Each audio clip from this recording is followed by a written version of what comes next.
నేను అడుగుతున్నా మా తమ్ముళ్ళని, ఏం తమ్ముళ్ళు జనవరిలో క్యాలెండర్ అన్నాడా?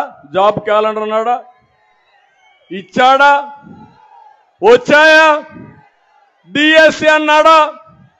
మెగా డిఎస్సి అన్నాడా? ఒక డిఎస్సి పిలిచాడా? ఒక్కరికి ఉద్యోగం వచ్చిందా? మళ్ళీ జాబు రావాలంటే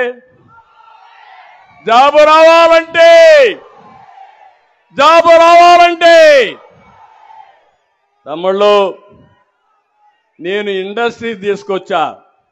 అమర్ రాజా బ్యాటరీ పారిపోయింది తెలుసు కదా మీకు అందరికీ. జాకీ కంపెనీ బెదిరిపి పారిపోయింది తెలుసు కదా మీకు. పక్కనే అనంతపూర్లో కియా మోటార్ తీసుకొచ్చా నేను. కొన్ని వందల మందికి ఉద్యోగాలు వచ్చాయి, సంపద వచ్చింది, ఆస్తులు విలువ పెరిగాయి. దుర్మార్గుడు వచ్చాడు, అక్కడొచ్చే యాంక్చరీ ఇండస్ట్రీస్ అన్ని పారిపోయే పరిస్థితికి వచ్చింది.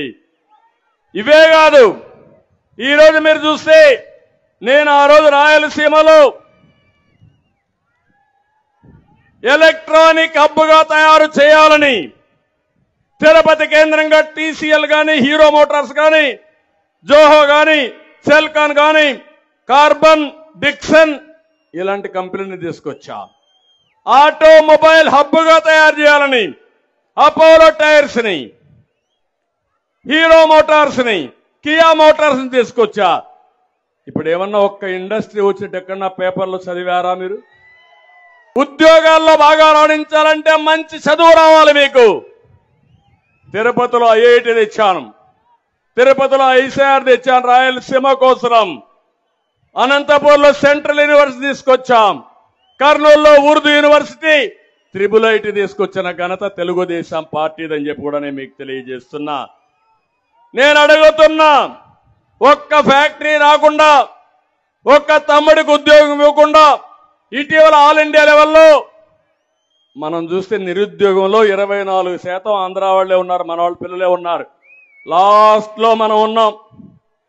నేను అడుగుతున్నా, మీకు రోషం లేదా? ఎఫ్డిఐలో ఎక్కడికో వెళ్ళిపోయాం.